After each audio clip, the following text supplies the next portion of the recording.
Hello universe! Okay, bakit nalaglag si Chelsea sa top 12? So isa lang talaga ang may kasalanan dito guys. Isa lang. Isa lang ang may mabigat na kasalanan kung bakit wala tayong nakikitang Philippines dyan. Sino ang may kasalanan? Walang iba kundi si Sir Michael Cinco. Diba? Judge siya eh. Filipino siya. Siya ang may kasalanan kung bakit wala ang Philippines. Kasi, ang problema kay Sir Michael Cinco, masyadong mabait. So yun po ang naging reaksyon ng isang vlogger or influencer dito sa social media kung bakit daw nalaglag itong ating kandidata na si Chelsea Manalo dito sa top 12. So pag-uusapan po natin ito mga kapolitika at atin pong panunurin din yung video.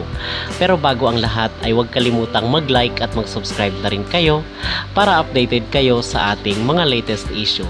So pag-uusapan po natin ang isyong ito kasi ngayon is nagsalita na nga po itong si Sir Michael Cinco nang sinasabi niya na malaki daw ang score na ibinigay niya dito sa ating kandidata na si Chelsea Manalo. At tayo naman is nakamove on na nga tayo dito sa naging resulta ng Miss Universe na kahit pa man hindi nakapasok sa top 12 itong si Chelsea Manalo ay binigyan naman siya ng pa-award ng Miss Universe bilang Queen of Asia.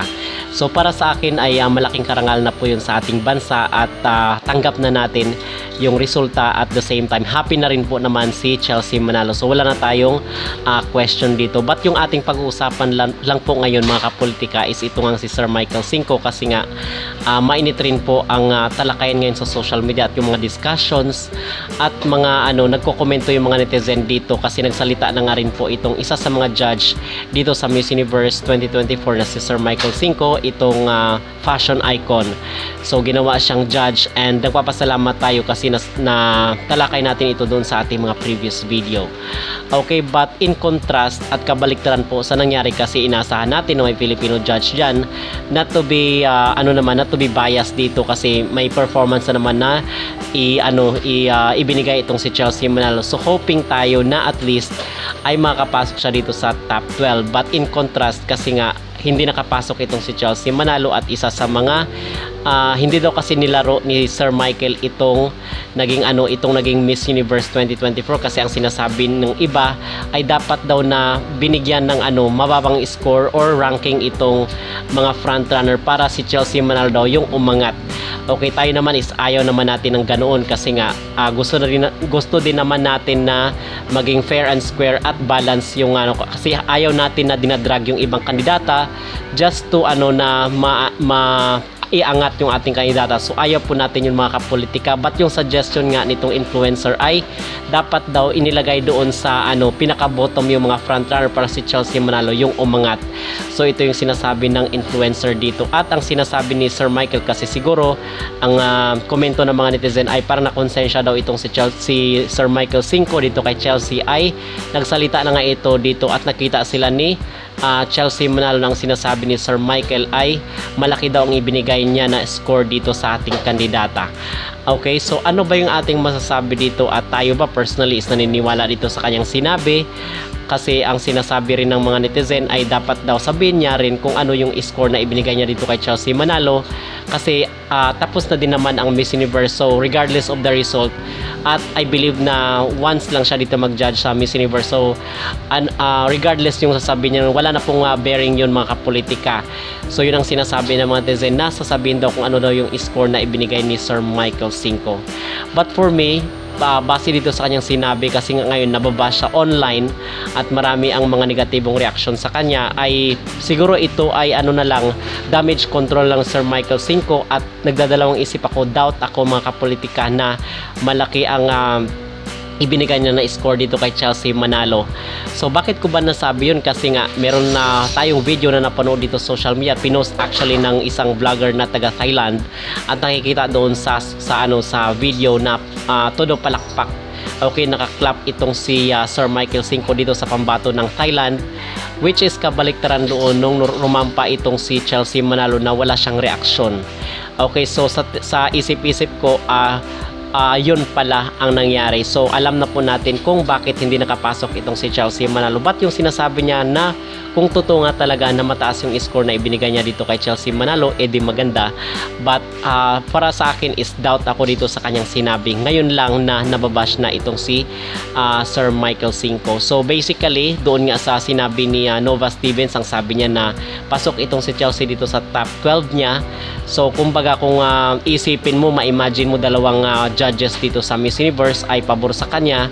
So malamang sa malamang ay siguro kung totoo man itong sinasabi ni Sir Michael Cinco, I believe na makakapasok siya sa top 12. Okay, but ganun pa man, sa sinasabi na natin tapos na po yung laban at kailangan na po natin mag-move on lahat. At mga kapolitika, kayo ba personally, ano ang inyong personal na iniisip? Kayo ba ay naniniwala dito sa sinasabi ni Sir Michael Cinco na mataas daw ang score na ibinigay niya dito kay Chelsea Manalo? Mag-comment down below at huwag kalimutang mag-like at mag-subscribe na rin kayo para updated kayo sa ating mga latest issue. Hello Universe! Okay, bakit nalaglag si Chelsea sa top 12? So isa lang talaga ang may kasalanan dito guys. Isa lang ang may mabigat na kasalanan kung bakit wala tayong nakikitang Philippines dyan. Sino ang may kasalanan? Walang iba kundi si Sir Michael Cinco. Diba? Judge siya Filipino siya. Siya ang may kasalanan kung bakit wala ang Philippines. Kasi ang problema kay Sir Michael Cinco, masyadong mabait. Masyadong, how do I say this? Fair. Masyadong immaculate. Perfect pa. Hindi pwede iyan, sir. Dapat nilaro mo din. Kasi Latina ang mga judges Pag Latina ang judges, 7 Latina talaga ang papasok. Bolivia, Mexico, Venezuela, Argentina, Puerto Rico, Chile, Peru. Dapat ang ginawa ni Sir Michael Cinco para makapasok talaga sa Chelsea sa top 12, si Bolivia sana tinop 13 niya. Si Mexico top 29. Si Miss Venezuela top 28. Argentina top 27. Puerto Rico top 26. Si Peru sana top 25. Si Chile sana top 24. At si Chelsea top 1. Para mabutong ba? Kung nabuon sa Latina si Chelsea, abay si Michael Cinco harap pa. Butungon niya pataas. Kalau Sir Michael Cinco, hindi. Fair siya siguro. Siguro, 9 niya lang si Chelsea. Gin top 8 niya or gin top 5. So, mabutungan Japon. Ginlapit niya lang guro antad ni Chelsea kay Bolivia, kay Mexico, kay Venezuela. Dapat layuon mo, sir. Ay. Latina tanan ang judge. O di Latina tanan ang nagwa. Dapat gilayo mo antad, ha? Next time, sir, ha? Hindi amo na.